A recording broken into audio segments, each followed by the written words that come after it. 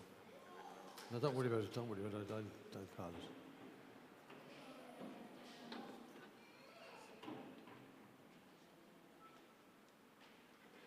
It comes up on the screen then. Okay, so.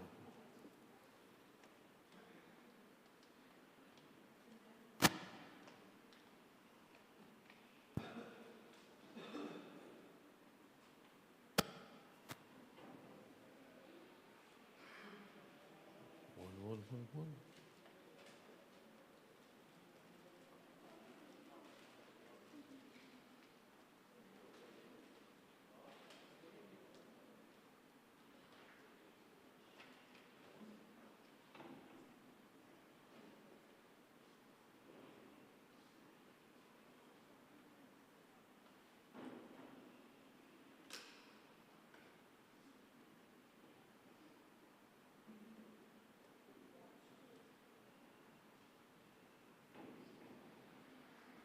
Okay, lads. The score is Cork serving 13-15.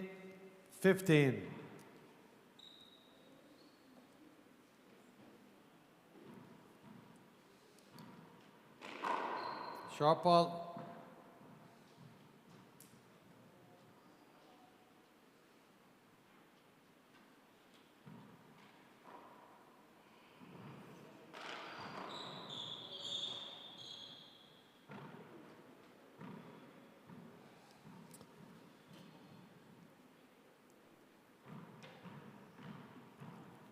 15-13. Short ball.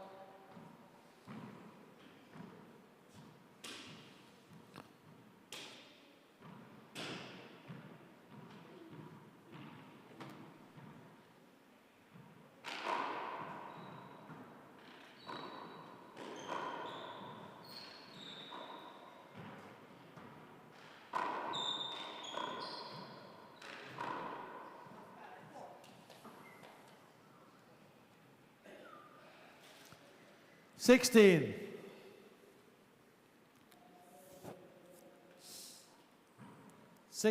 Serving 13.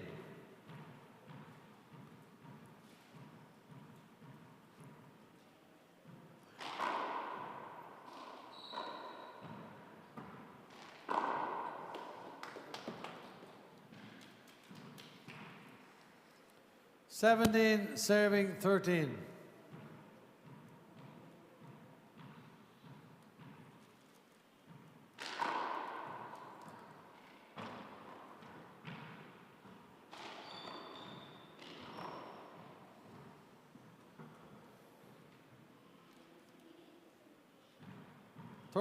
Serving 17.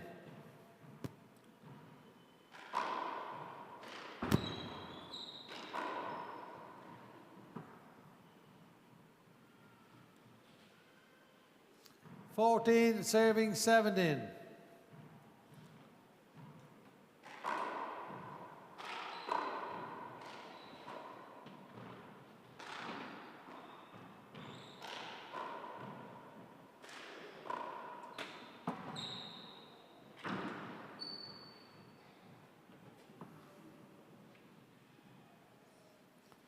15 serving 17.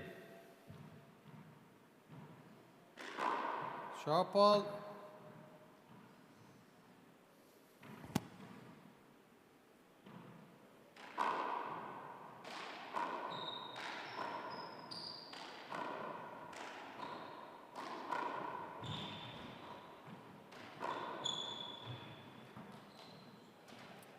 Side away.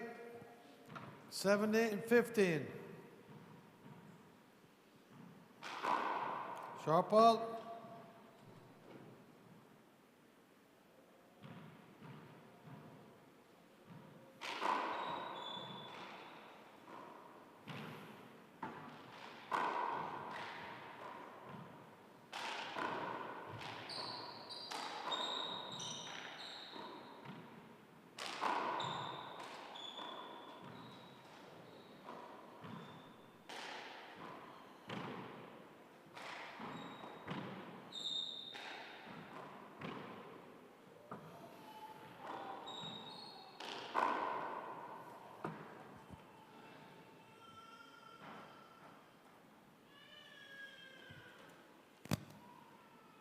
Side away.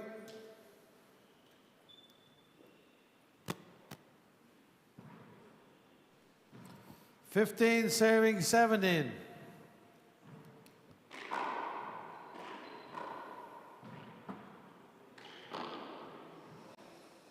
Side away.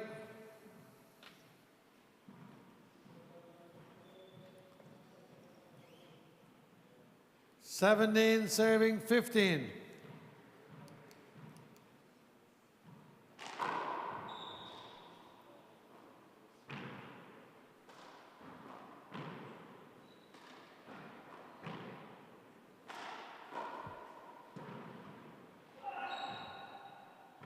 Ball hit you, play the ball, check the ball, play the ball again.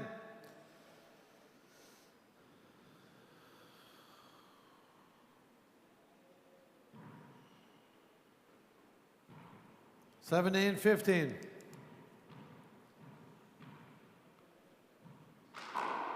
Sharp ball.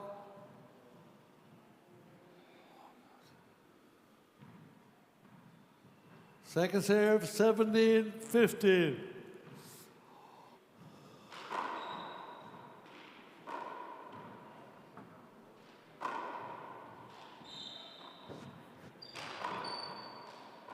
Play the ball again.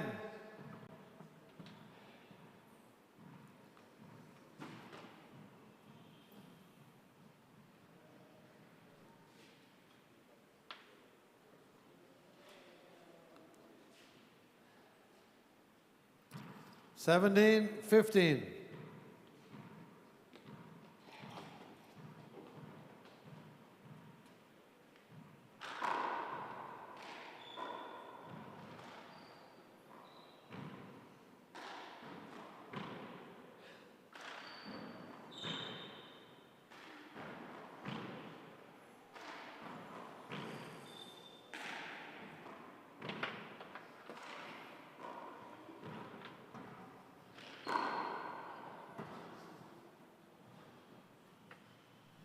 Side away.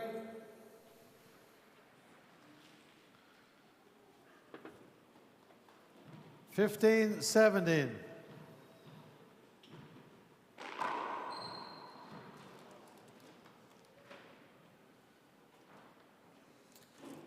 Sixteen.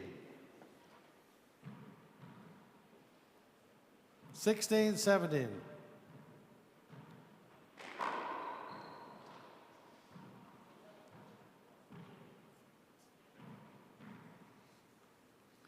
Together at 17.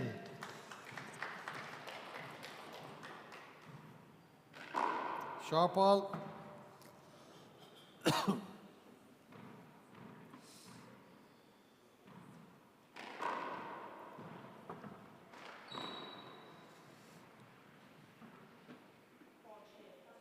Eighteen serving 17.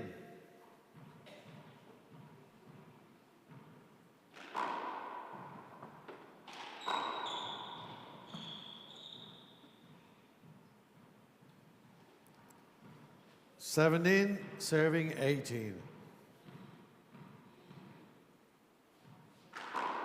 Sharp ball.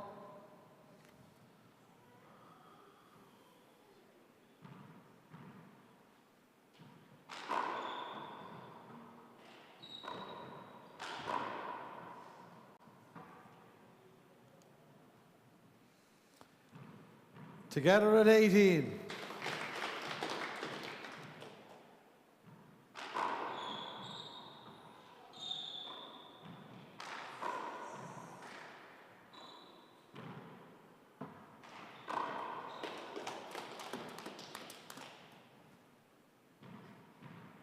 Nineteen, 18.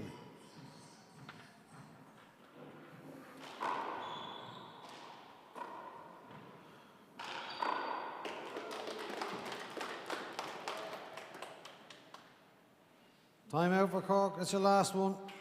Oh, sorry, you have one more left. Going back at 20, serving 18.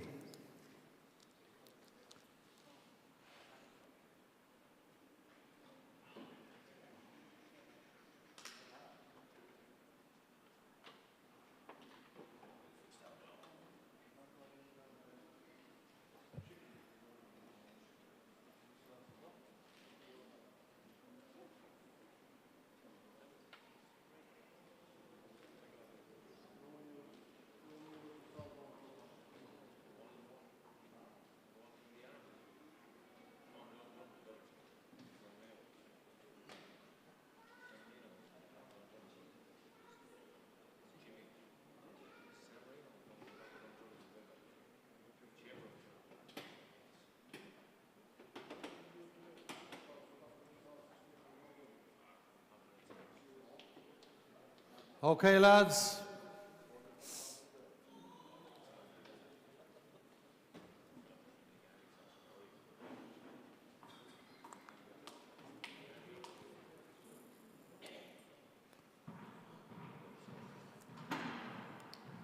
Twenty serving 18.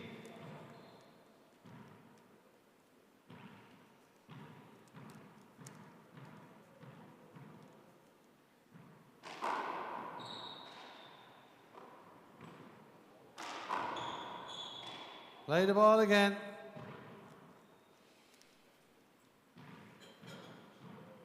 Twenty 18.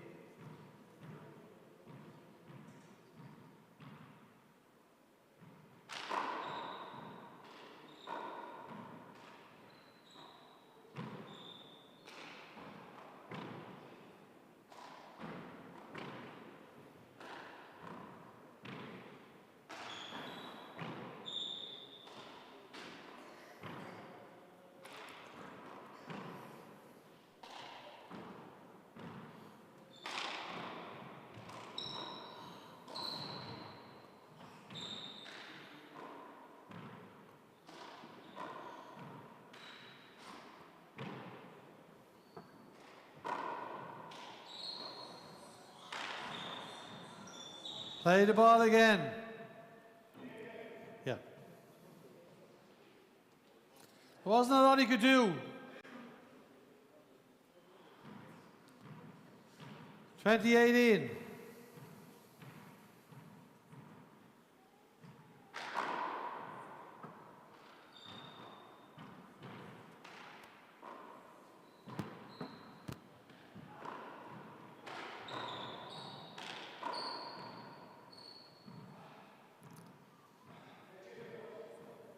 Yep. Change it, loves.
Okay, lads.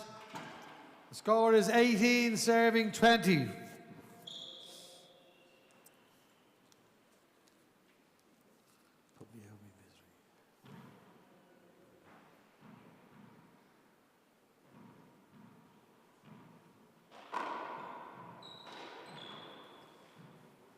Mark 19 20.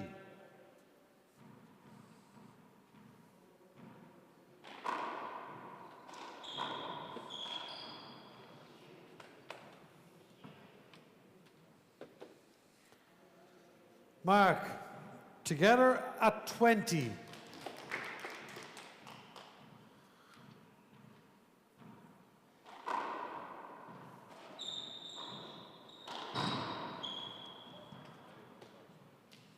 First game.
Side away. 0-2.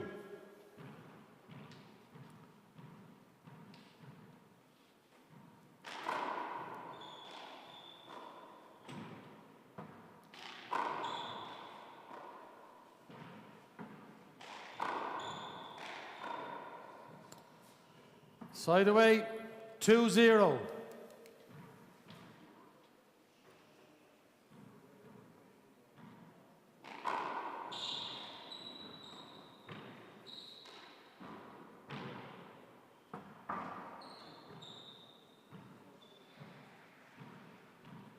Mark, 3-0.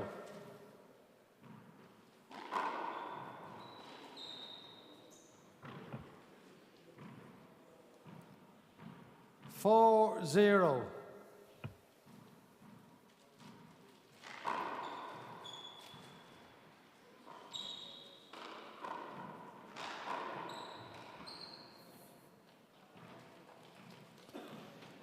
Zero, 4.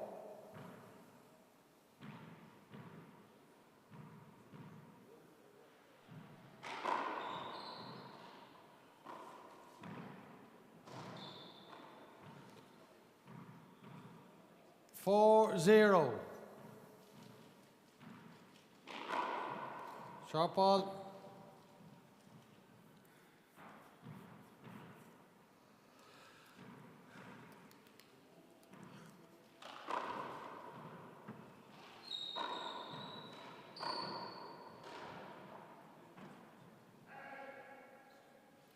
Timeout. Going back 5-0.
Okay, lads.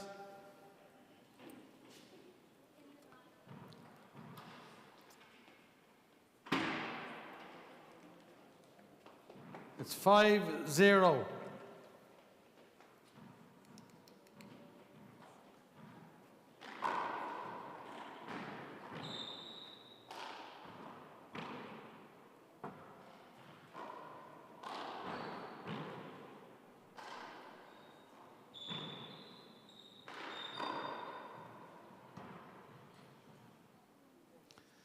Six, 0.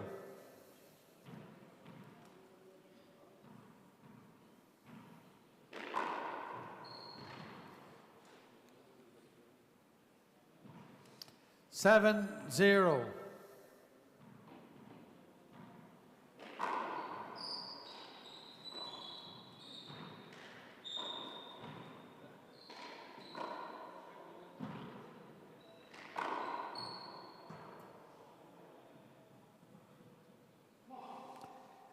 Eight, 0.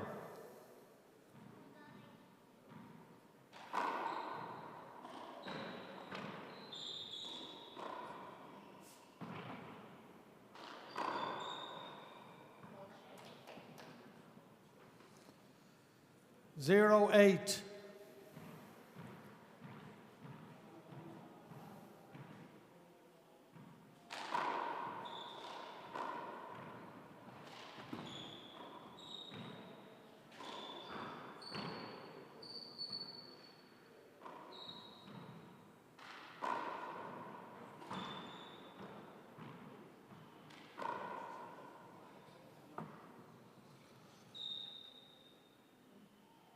8-0.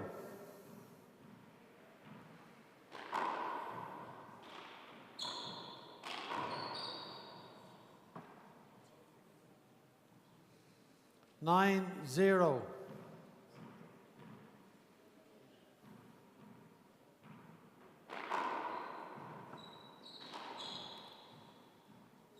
Check the ball.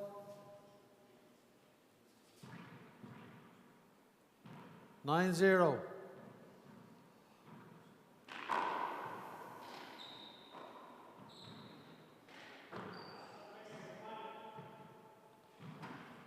Zero 9.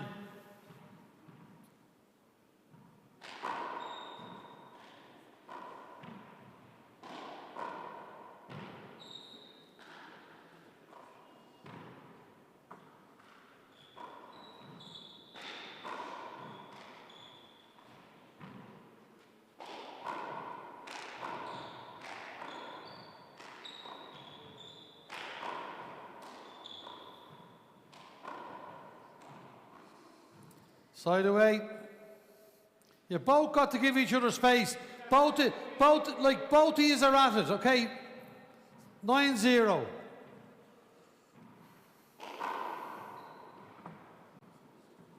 Mark 10.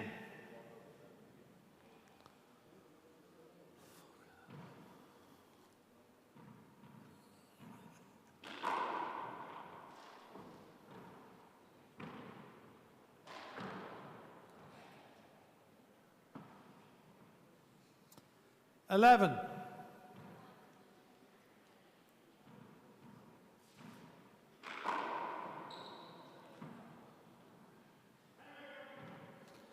Timeout. Second timeout. Going back at 12-0.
Okay, lads.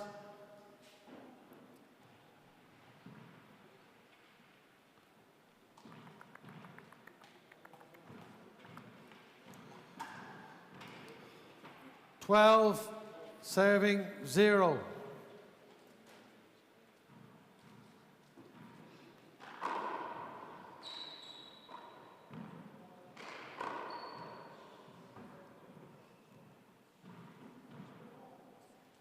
Thirteen.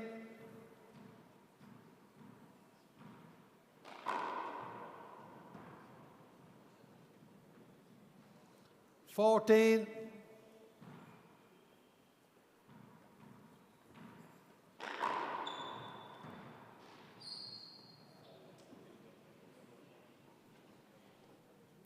15.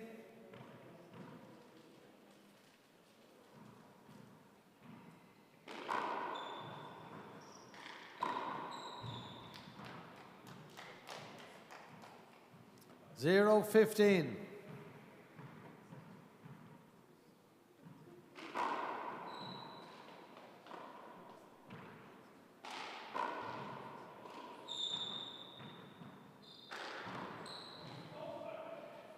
Thanks.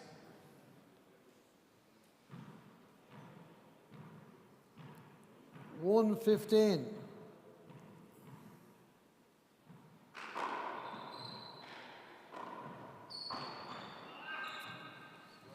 It's very hard to see the ball in the glass.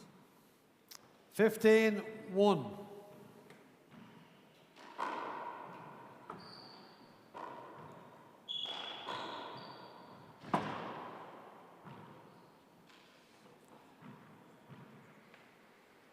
16.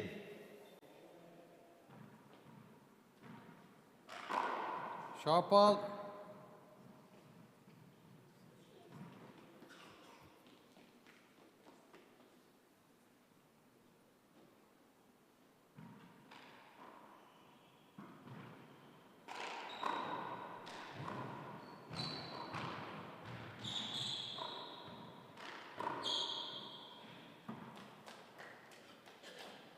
One 16.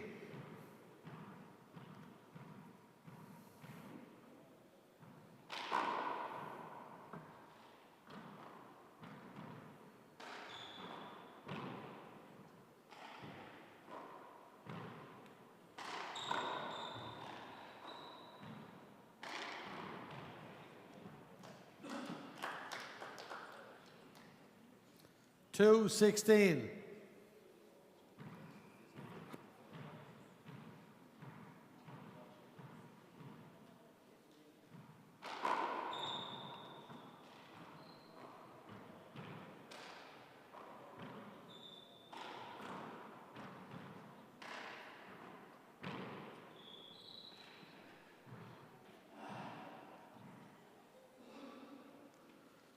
Three 16.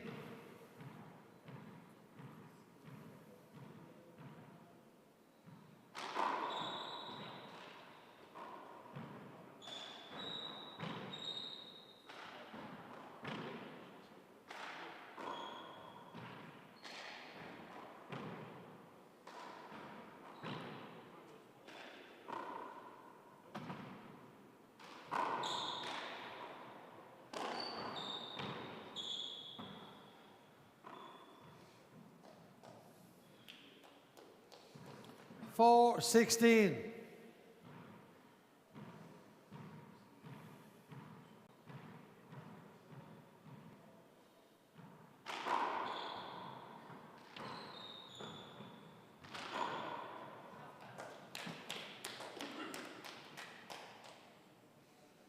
Five 16.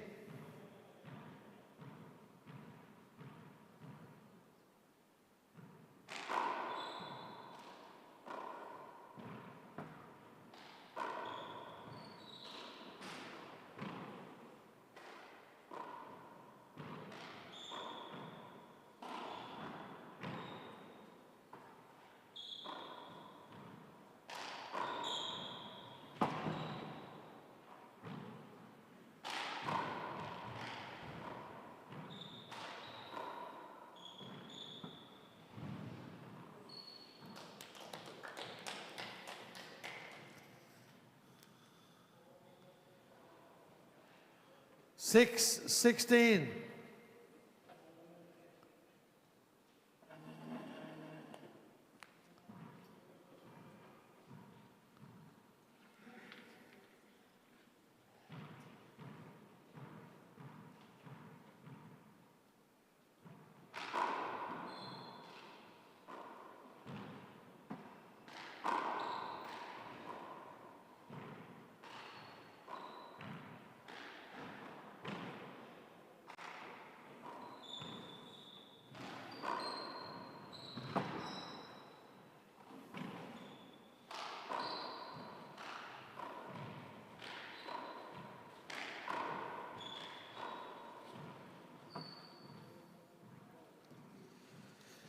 Side away.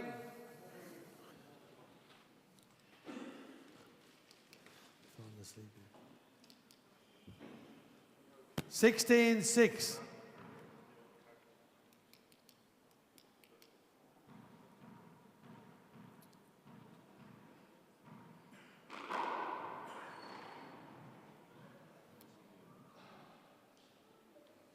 Seventeen 6.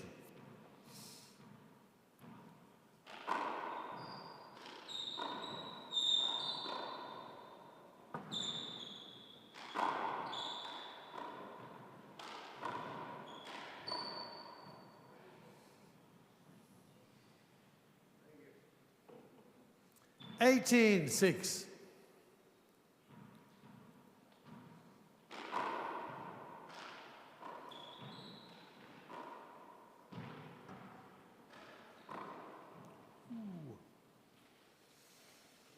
Yep. 6-18. Just about.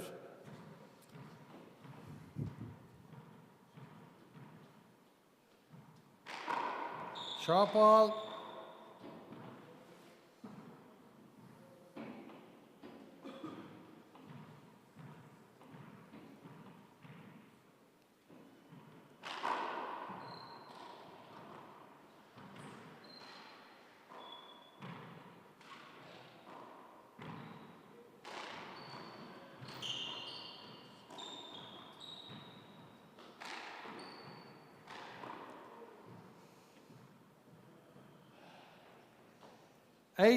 Serving 6.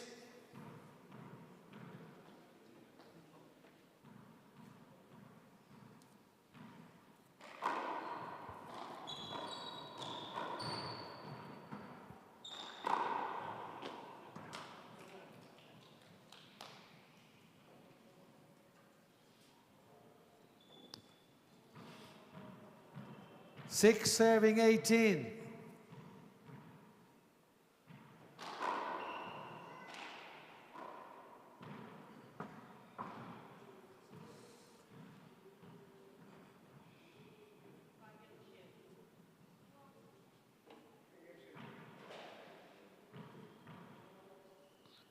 Serving 6.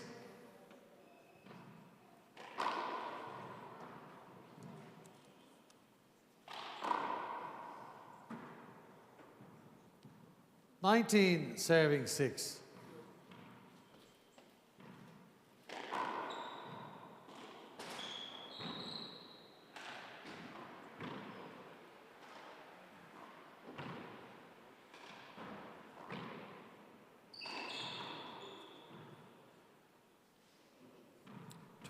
Game ball serving 6.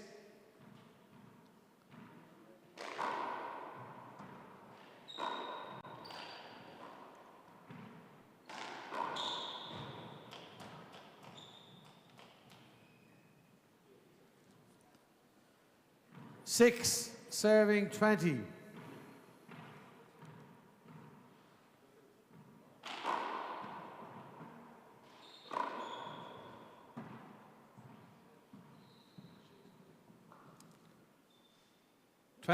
Serving 6.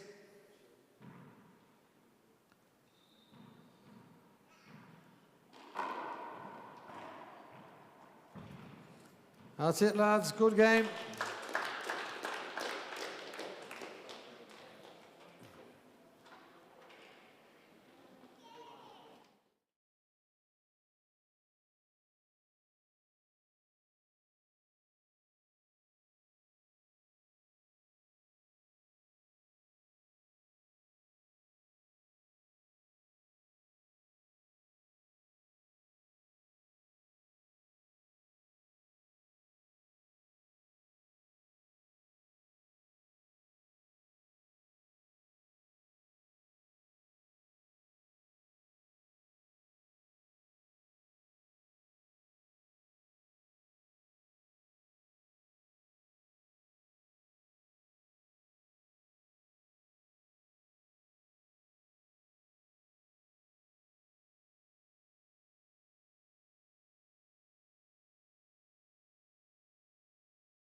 Okay, play ball, Gavin. 0-0.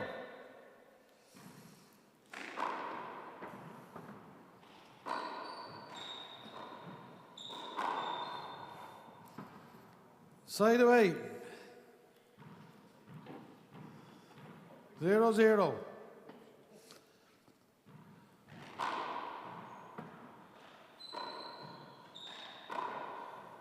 Mark 1.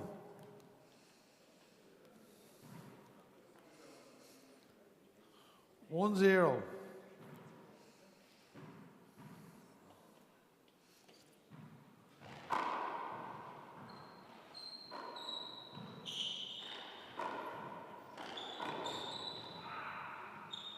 Side away.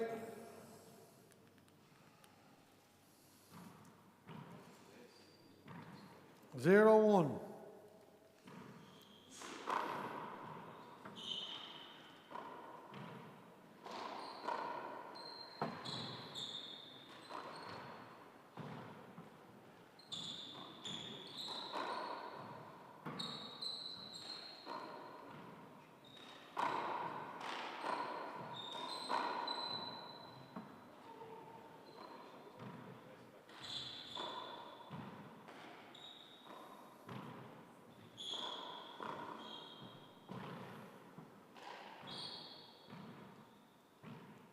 Side away. Heavy rallies on it. 1-0.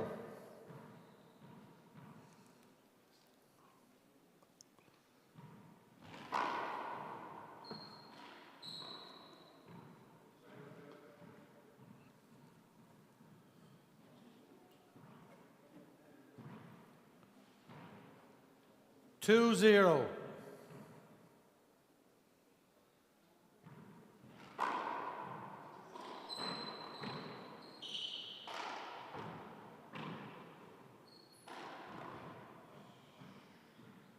Side away, 0-2.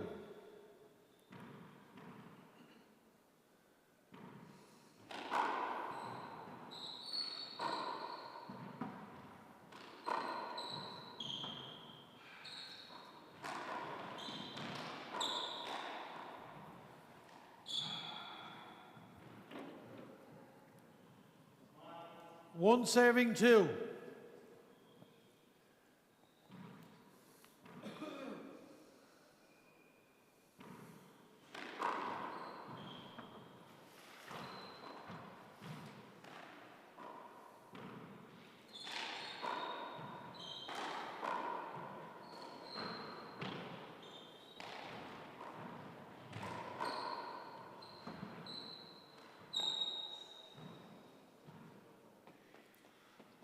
Side away, two, serving one.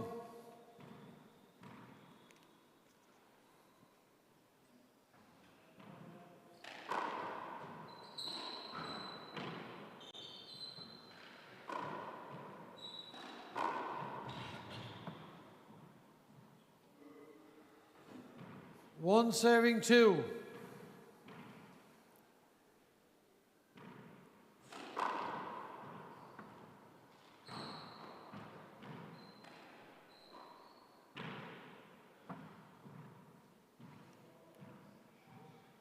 Together at two.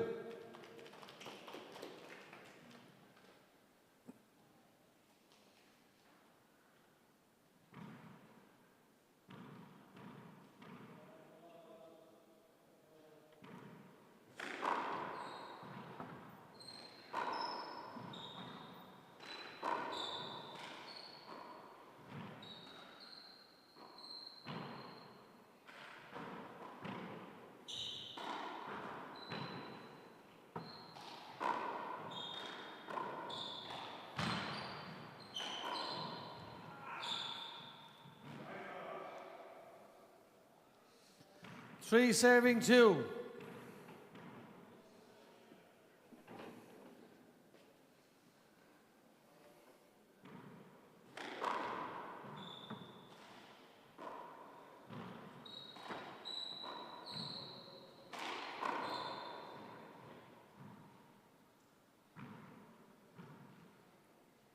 Two serving three.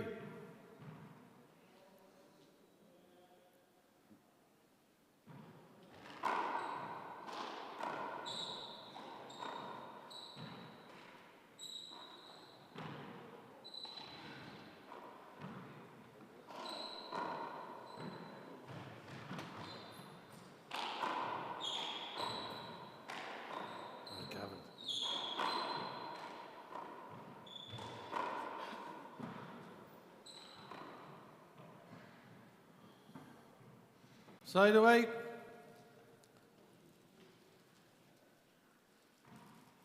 Three serving 2.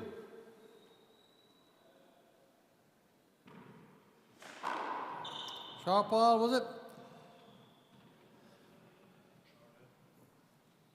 Still 3 serving 2.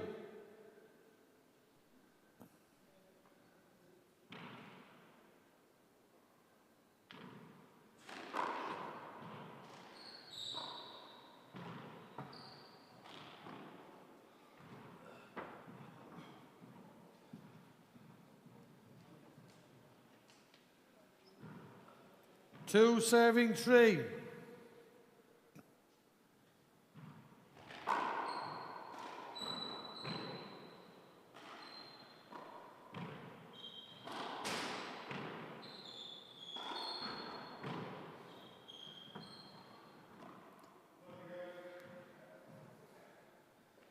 Together at 3.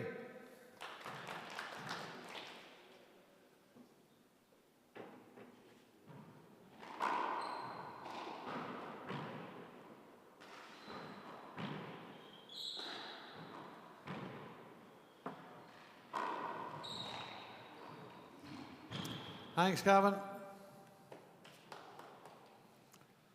Mark 4. 4 serving 3.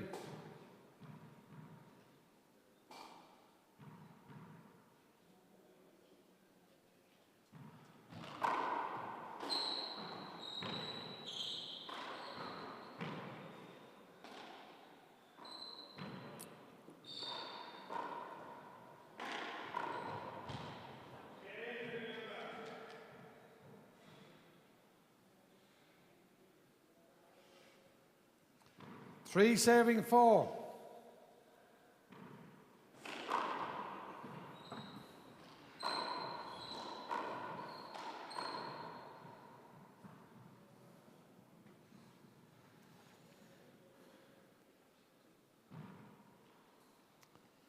Four serving 3.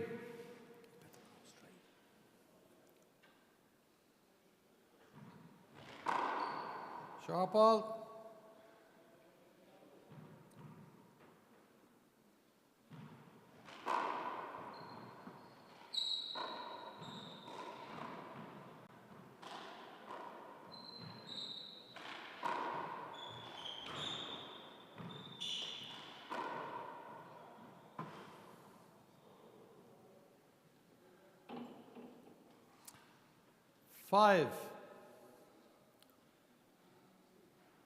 Five serving 3.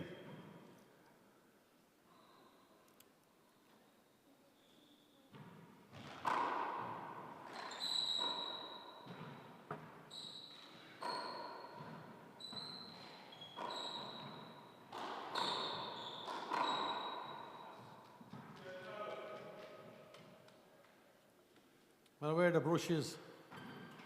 Oh, there, it's the front.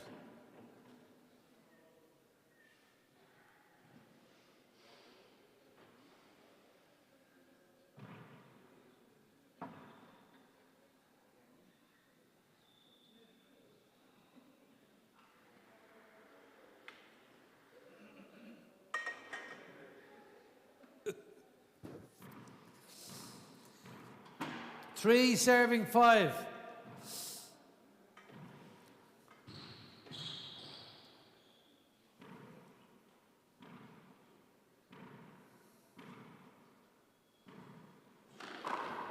Sharp ball.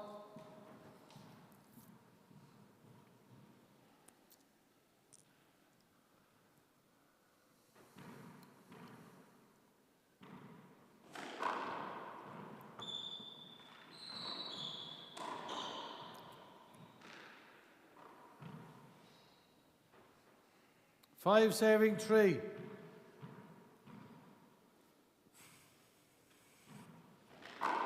Sharp ball.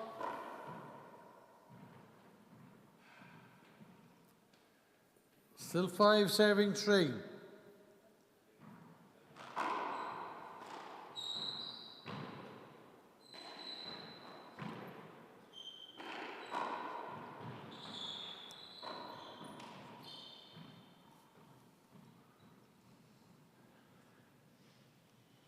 6 serving 3.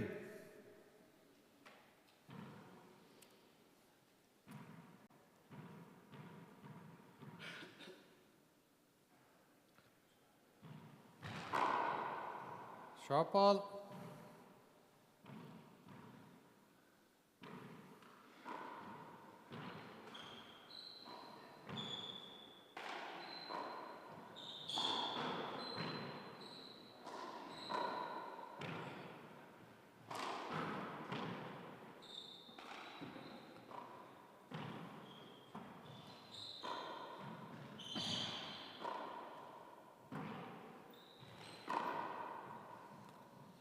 Side away.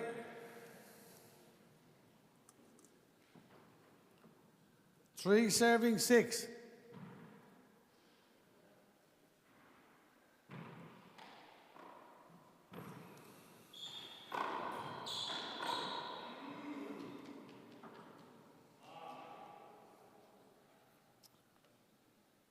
Four serving 6.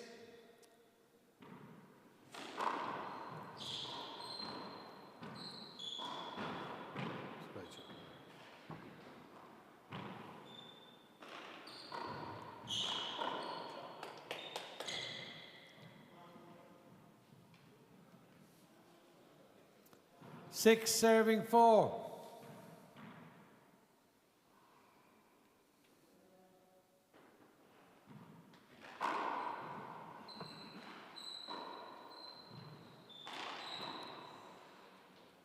Four serving 6.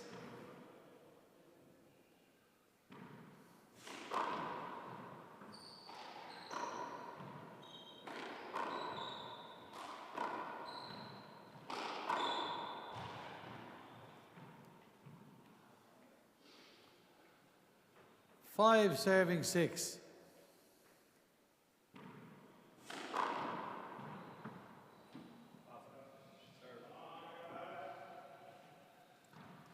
Together at 6.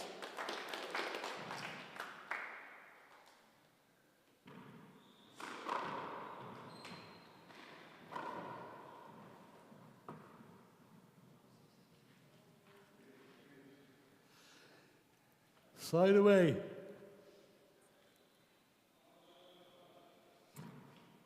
Pizza's on the way.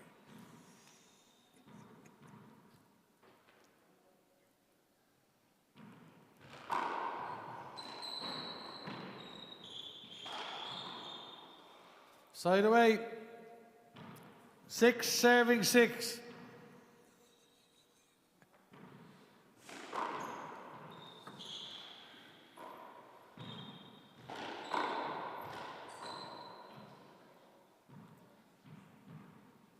Side away. 6-6.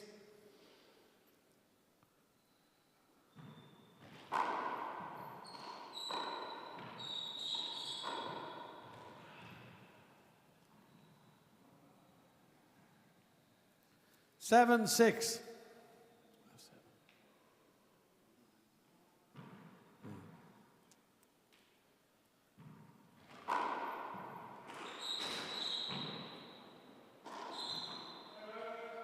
Okay.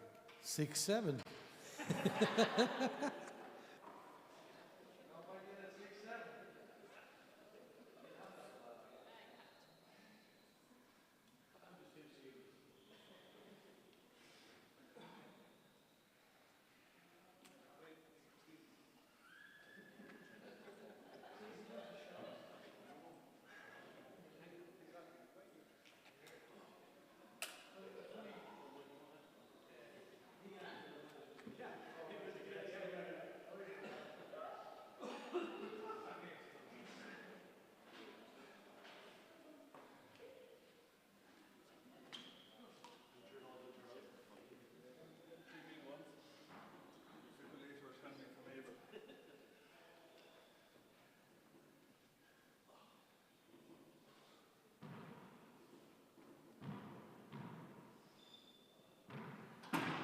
Okay, 6, 7. It's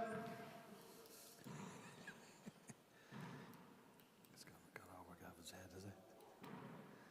Oh, I was going to say, why does he keep saying it like that?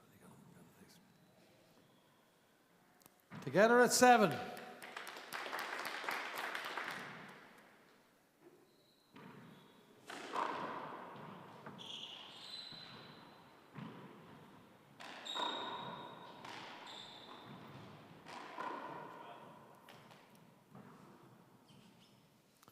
Eight. 8-7.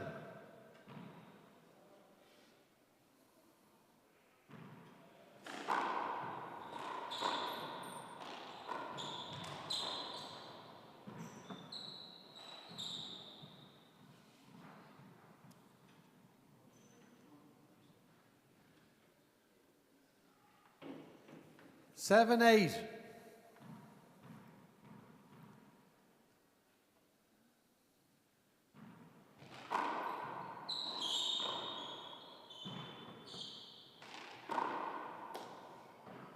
So hard. Yeah. Together at 8.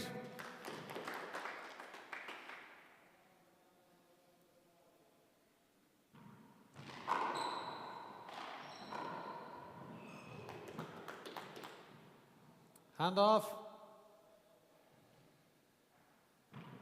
His tongue was sticking out. 8 serving 8.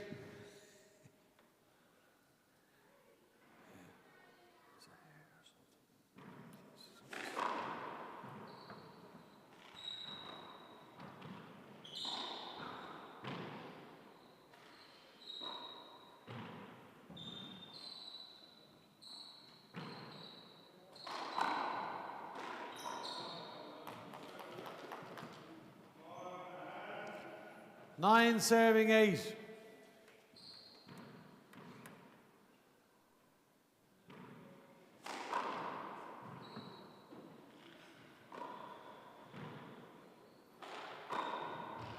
Great shot. 10 serving 8.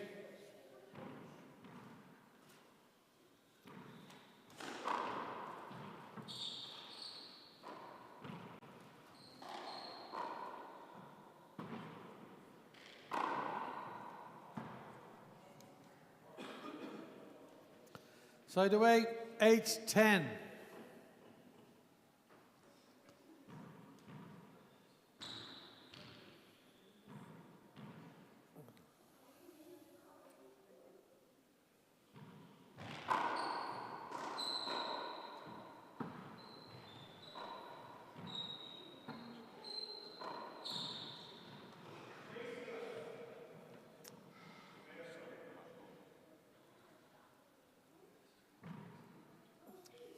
Ten serving 8.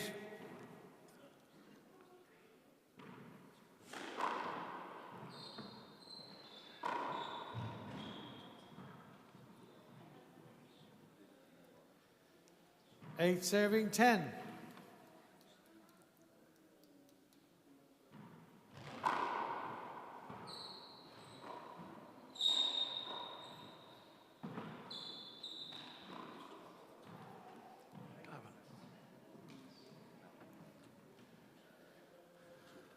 Nine serving 10.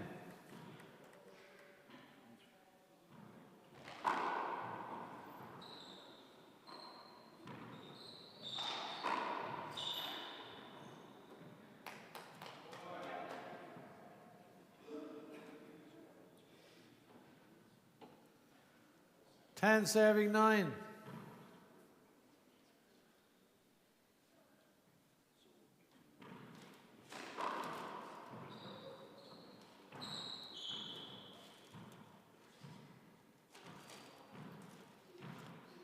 Eleven serving 9.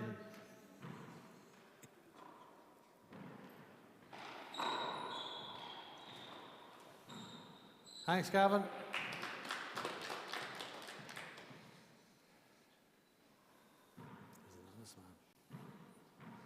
Nine serving 11.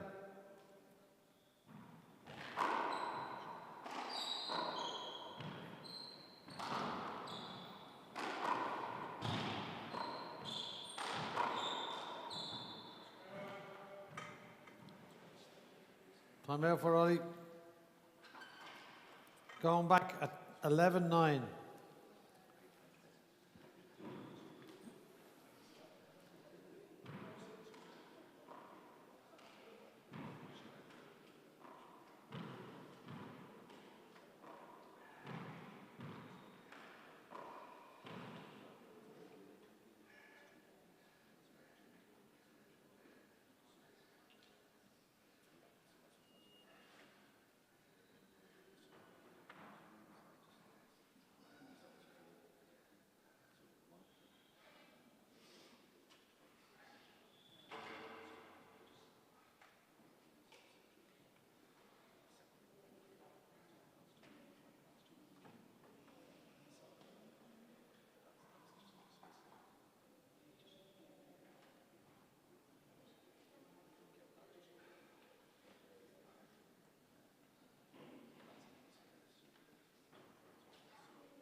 He's killing all those saves. 9 serving 14.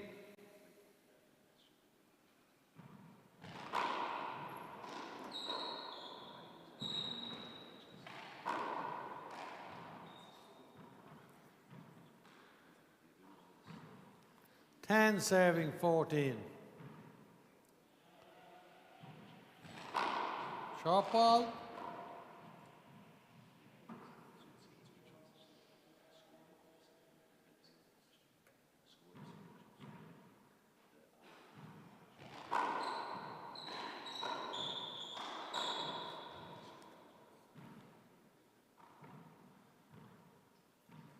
Eleven serving 14.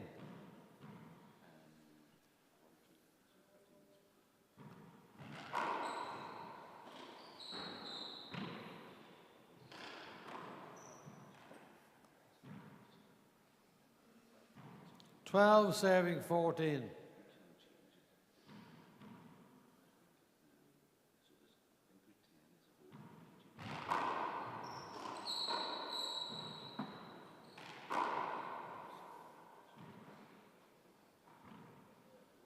Thirteen serving 14.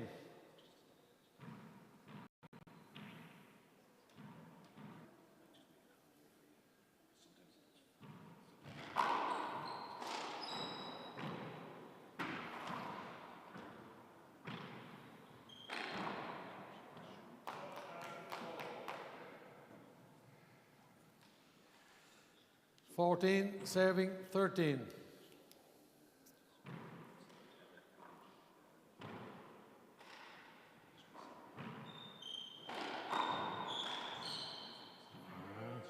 Two badges. 15 serving 13.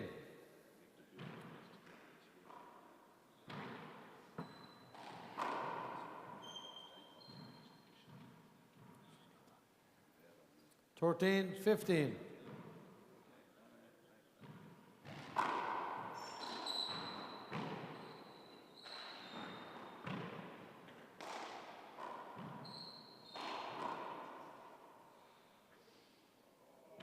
Fifteen, 13.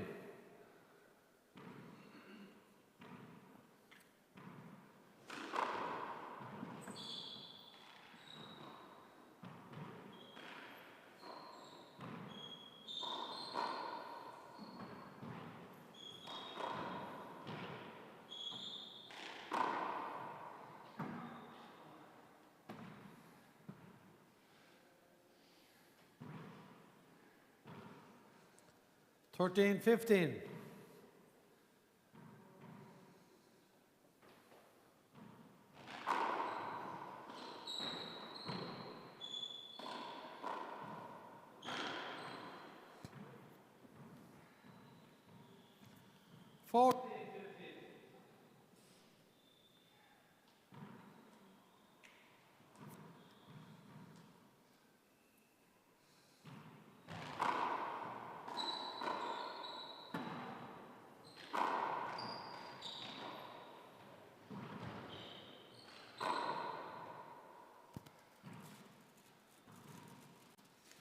Together at 15.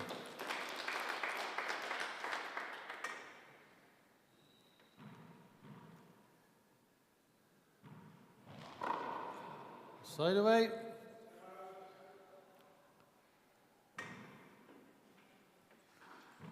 Time out for Galway.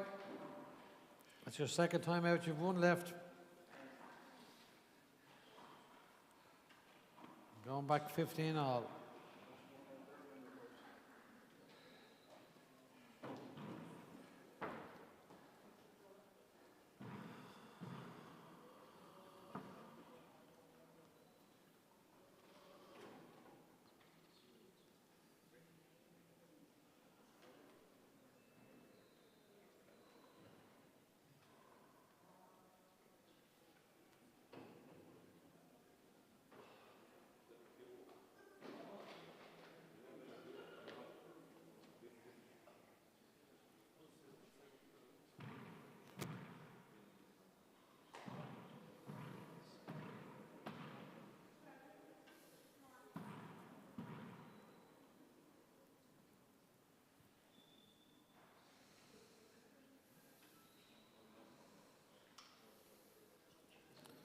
Okay, lads.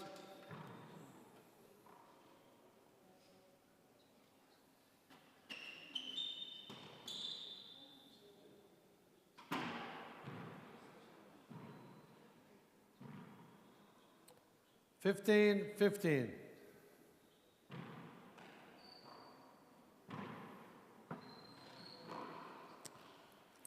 16, 15.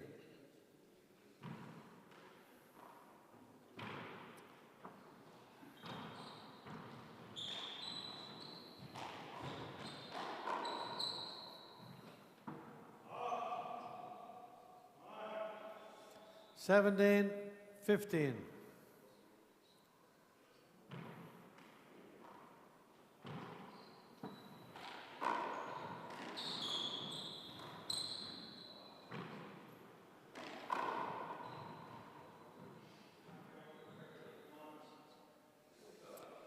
18, 15.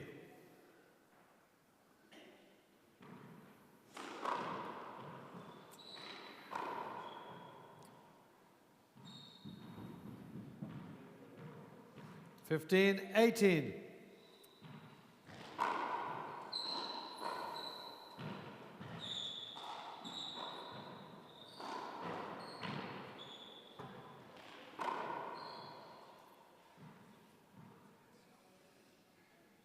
16, 18.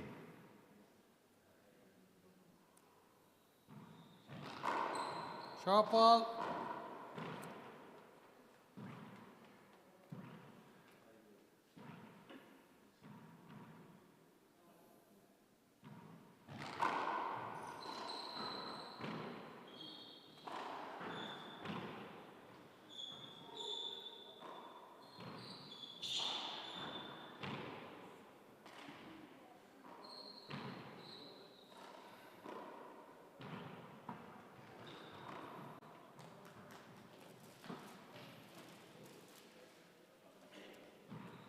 Eighteen, 16.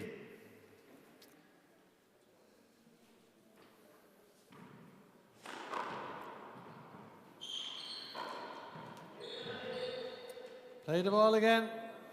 Check the ball.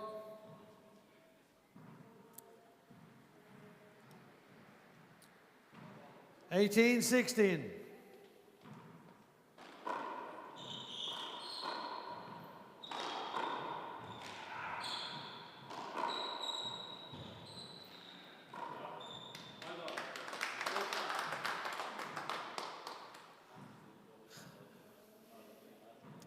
16, 18.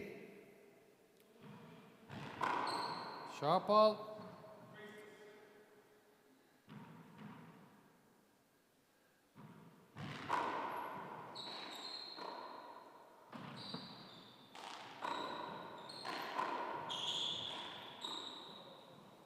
You got to it.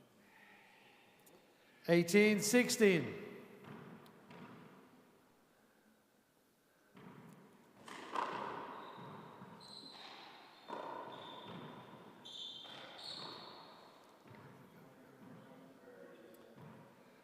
16, 18.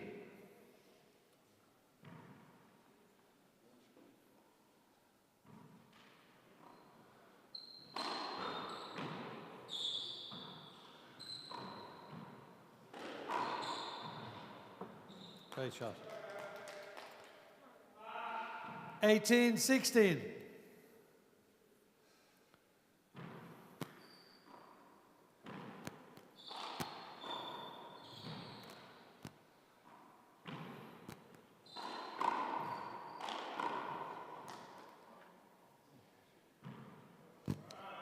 19, 16.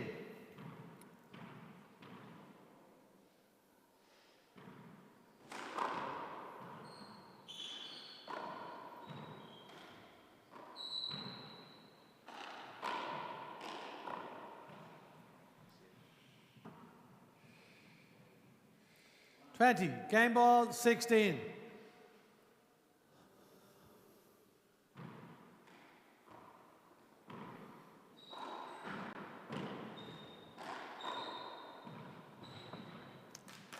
First game.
0-0.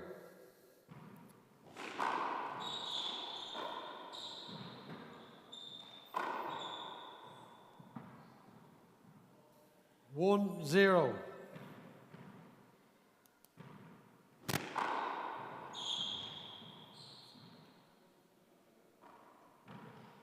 Two, 0.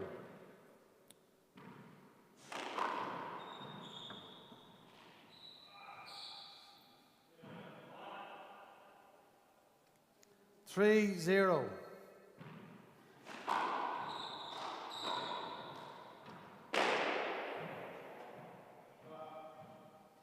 0-3.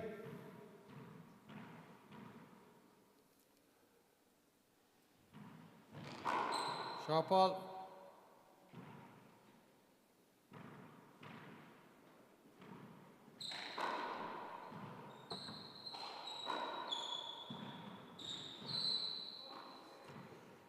3-0.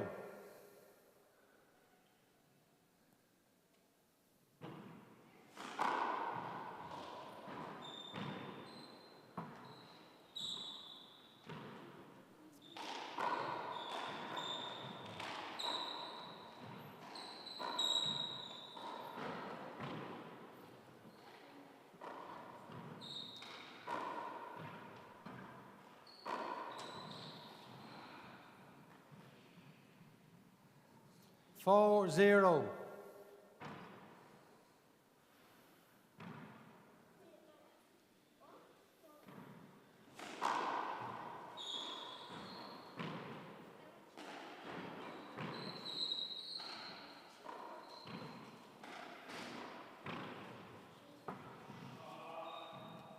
5-0.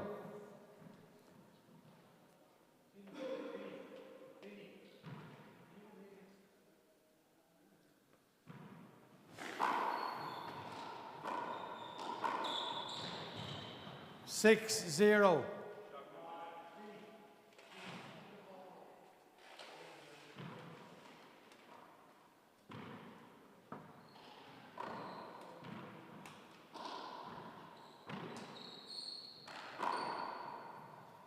'Side away. 0-6. That ball is. Might as well get another one.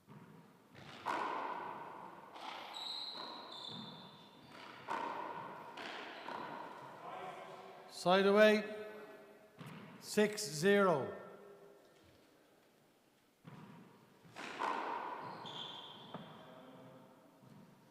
7-0.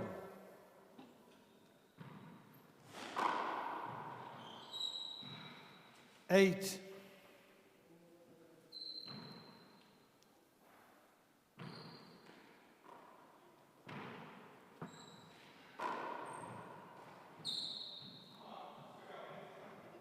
0-8.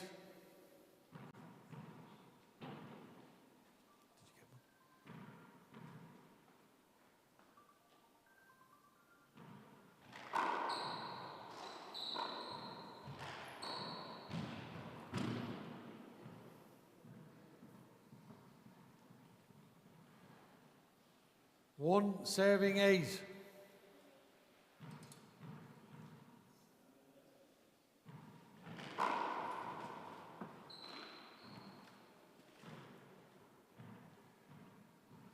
Two serving 8.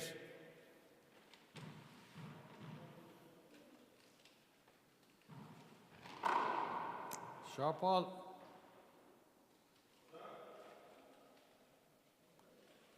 Two serving 8.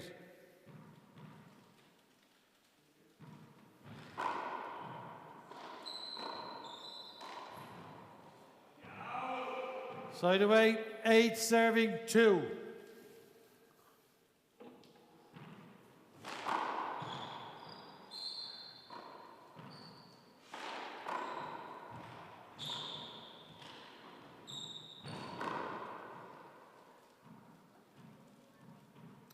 Two serving 8.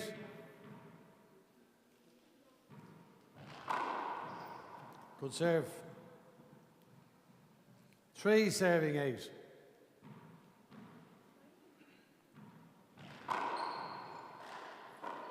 Short ball. 3 serving 8.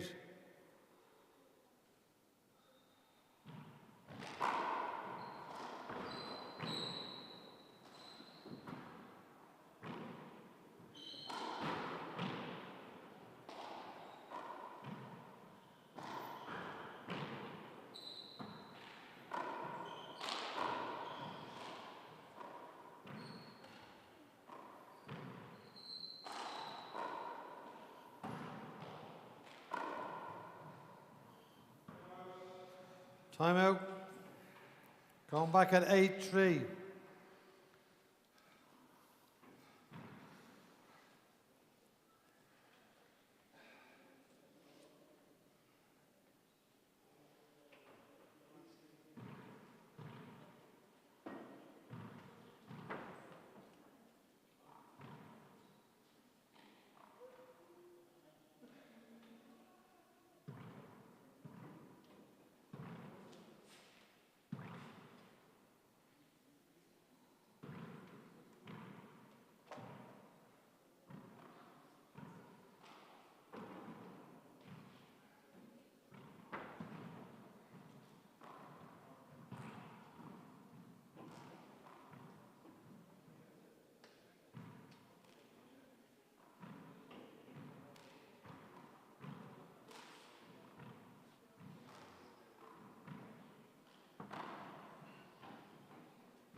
Okay, lads.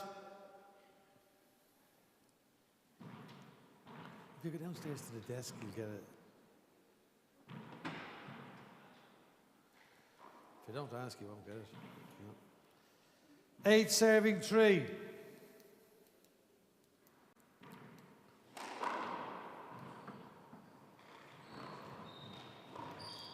man, Gavin. 9.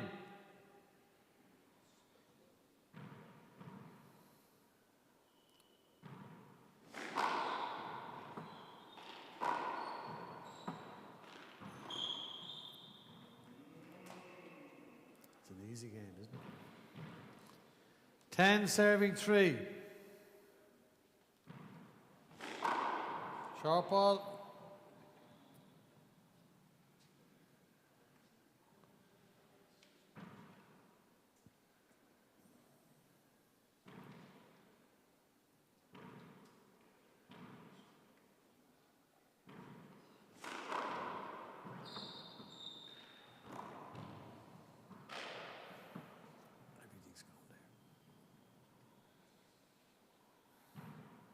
Three serving 10.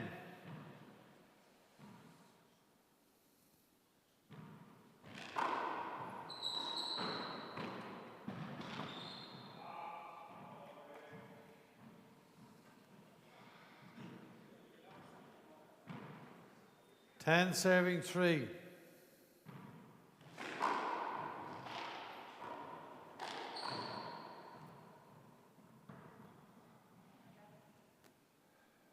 Eleven serving 3.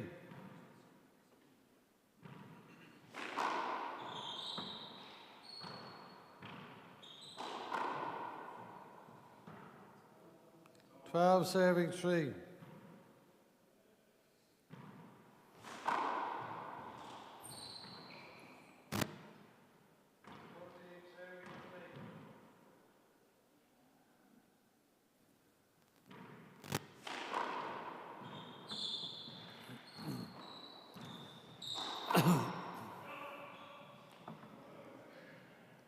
Fourteen.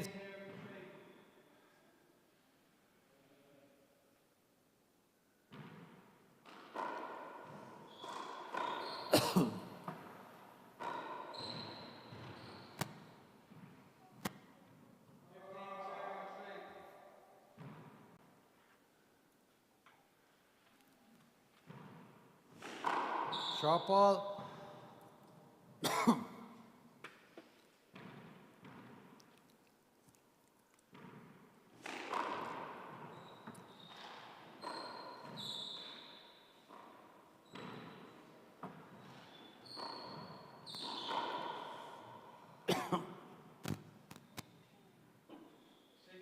serving 3.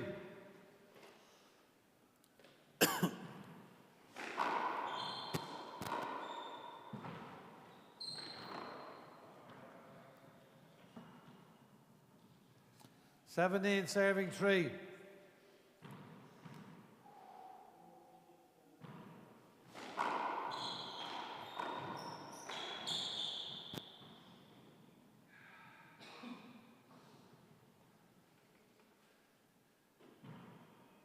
Three serving 17.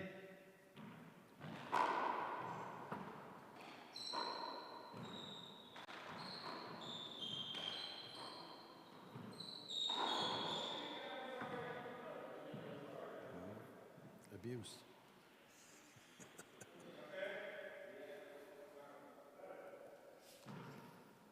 Play it again, 3-17.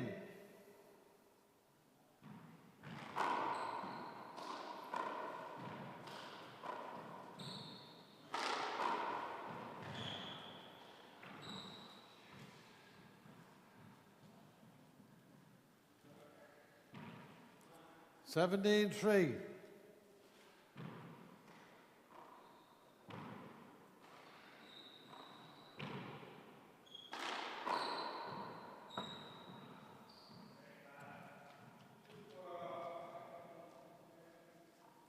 Eighteen 3.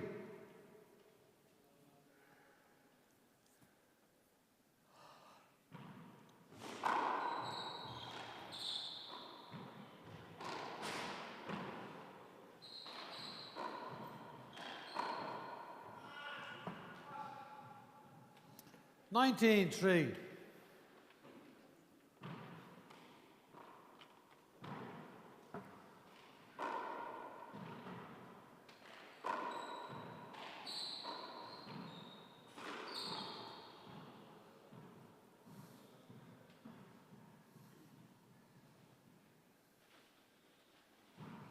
Three 19.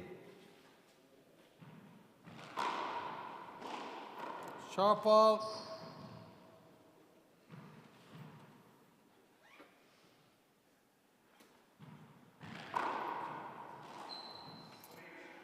Play the ball again.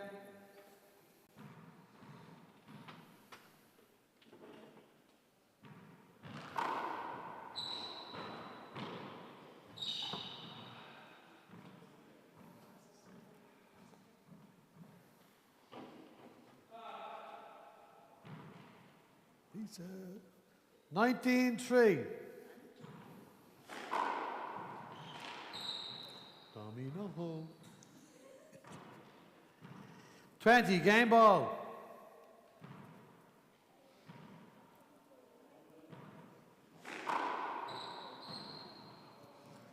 Game.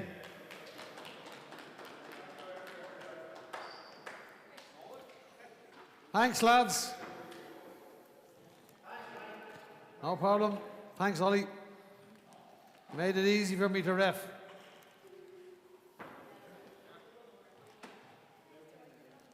Give it back to Gavin. Here. Cheers, Gavin. Give it back to Pauri at the desk.